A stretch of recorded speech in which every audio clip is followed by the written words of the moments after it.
One, two, three.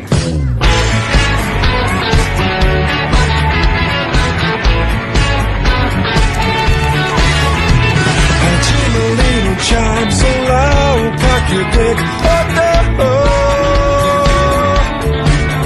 지옥으로 내 life 이뤄지게 될 거야.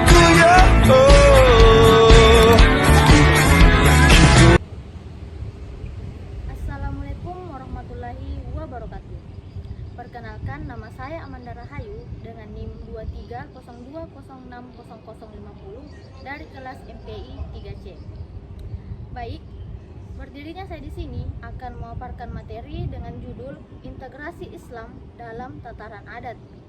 Tugas ini dilakukan untuk memenuhi salah satu tugas UAS mata kuliah Islam, Budaya, dan Luwu. Baik, langsung saja. Integrasi Islam dalam tataran adat. Integrasi Islam dalam tataran adat itu merupakan fenomena yang kompleks dan kaya akan nuansa. Pertemuan Islam dengan budaya lokal di Indonesia telah melahirkan berbagai bentuk adaptasi sinkretisme yang unik. Materi yang kedua itu akulturasi Islam dan adat. Pengaruh Islam dalam adat. Islam telah memberikan pengaruh yang signifikan terhadap adat yang ada di Indonesia. Penerapan hukum Islam dalam aspek pernikahan, warisan, dan hukum keluarga telah mengubah struktur sosial dan sistem kekerabatan di berbagai daerah. Selanjutnya, akulturasi adat dan Islam. Namun, proses integrasi tidak selalu berjalan satu arah. Adat istiadat lokal itu juga telah mempengaruhi politik keagamaan Islam. Selanjutnya, toleransi dan keberagaman. Integrasi Islam dan adat menunjukkan tingkat toleransi dan keragaman budaya yang tinggi di Indonesia. Proses akulturasi ini menunjukkan bahwa Islam di Indonesia tidak hanya sekedar agama, tetapi juga menjadi bagian integral dan identitas dan nilai-nilai masyarakat. Materi selanjutnya itu atau materi yang ketiga yaitu peran tokoh agama. Di sini terdapat 4 poin. Yang pertama itu ulama dan wali songo. Ulama dan para wali songo memainkan peran penting dalam menyebarkan Islam di Indonesia. Mereka tidak hanya mengajarkan ajaran Islam, tetapi juga berusaha untuk memahami dan menghargai budaya lokal. Poin yang kedua yaitu menyaring dan menerjemahkan. Ulama-ulama tersebut berperan sebagai jembatan antara nilai-nilai Islam dan tradisi lokal. Mereka menyaring ajaran Islam yang sesuai dengan konteks budaya Indonesia dan menerjemahkannya ke dalam bahasa dan pemahaman yang mudah dipahami oleh masyarakat Indonesia. Poin yang ketiga yaitu sintesis nilai-nilai. Para ulama berusaha untuk mensintesis nilai-nilai Islam dan adat istiadat sehingga melahirkan budaya Islam yang khas dan unik di Indonesia. Poin yang keempat yaitu contoh penerapan. Salah satu contohnya itu adalah penggunaan bahasa Jawa dalam ceramah agama yang membuat pesan-pesan Islam lebih mudah diterima oleh masyarakat Jawa. Hal ini menunjukkan bagaimana Islam dapat diadaptasikan ke dalam budaya lokal tanpa mengurangi nilai-nilai universalnya. Selanjutnya itu contoh integrasi dalam tradisi.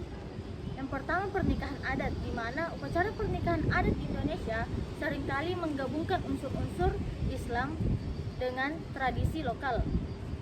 Yang kedua itu upacara kematian, di mana upacara kematian ini juga menunjukkan integrasi Islam dan adat, ritual salat jenazah dan penguburan yang merupakan bagian dari ajaran Islam yang diiringi dengan tradisi lokal seperti tahlilan dan doa bersama yang melibatkan keluarga dan kerabat. Selanjutnya itu ritual khitanan, di mana ritual ini yang biasanya itu disebut dengan sunat yang merupakan ajaran Islam yang dirayakan dengan berbagai macam tradisi dan perayaan adat yang berbeda-beda di setiap daerah, mulai dari pesta perayaan hingga upacara adat yang melibatkan seluruh anggota keluarga dan masyarakat sekitar. Selanjutnya, perayaan Hari Besar Islam. Perayaan hari besar Islam yang dimaksud itu adalah Idul Fitri dan Idul Adha. Juga diwarnai dengan berbagai macam tradisi lokal lainnya. Contohnya itu tradisi halal bihalal yang merupakan tradisi masyarakat Indonesia untuk saling meminta maaf dan mempererat silaturahmi. Selanjutnya itu dampak integrasi, di mana terdapat 3 poin. Poin yang pertama itu keseimbangan dan harmoni. Integrasi Islam dan adat menciptakan keseimbangan dan harmoni dalam kehidupan masyarakat Indonesia. Islam tidak hanya menjadi agama, tetapi juga menjadi bagian integral dari budaya identitas masyarakat.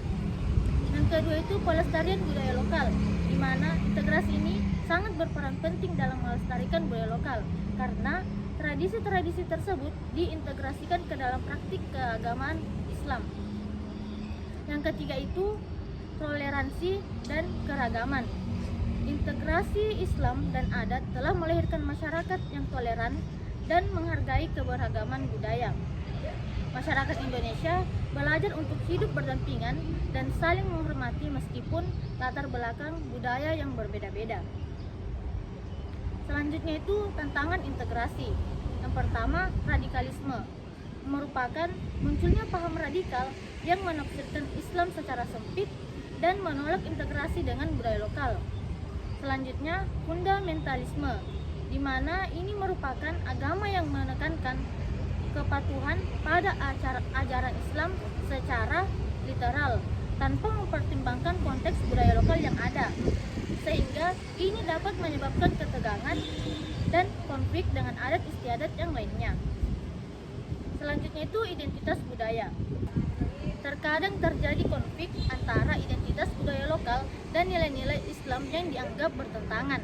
Hal ini dapat menimbulkan pertentangan dan ketidaksepakatan dalam masyarakat di Indonesia. Selanjutnya itu upaya memperkuat integrasi, di mana yang pertama itu dialog antar agama. Dialog antar agama dan interaksi antar budaya dapat memperkuat integrasi Islam dan adat. Melalui dialog ini, masyarakat dapat memahami perbedaan dan persamaan antar budaya dan agama, serta menemukan titik temu dan persamaan yang dapat memperkuat toleransi dan keragaman. Yang kedua, pendidikan agama dan budaya, di mana ini merupakan komprehensif yang dapat menanamkan nilai-nilai toleransi, saling menghormati, dan memahami keragaman budaya. Pendidikan ini dapat membantu masyarakat untuk memahami dan menghargai integrasi Islam dan adat. Selanjutnya itu peran tokoh agama dan pemuka adat. Tokoh agama dan pemuka adat itu memiliki peran yang sangat penting dalam memperkuat integrasi Islam dan adat. Mereka dapat menjadi mediator dan fasilitator dalam menyelesaikan konflik maupun membangun dialog antar budaya. Dan terakhir itu media massa. Media massa memiliki peran penting dalam membentuk opini publik dan mengedukasi masyarakat. Media massa dapat berperan aktif dalam mempromosikan nilai-nilai toleransi, saling menghormati, dan memahami keragaman budaya. Nah, adapun kesimpulan dari materi yang saya bawakan ini yaitu integrasi Islam dalam tataran adat merupakan proses yang dinamis dan terus berkembang. Integrasi ini telah menghasilkan budaya Islam yang khas dan unik di Indonesia dan telah berperan penting dalam menjaga toleransi dan keragaman budaya. Tantangan integrasi memang masih ada, tetapi upaya-upaya untuk memperkuat integrasi melalui dialog, pendidikan dan peran tokoh agama serta pemuka adat dapat membantu membangun masyarakat yang harmonis dan toleran. Baik, itu saja pemaparan materi dari saya. Kurang dan lebihnya mohon dimaafkan. Saya akhiri dengan ucapan Assalamualaikum warahmatullahi wabarakatuh.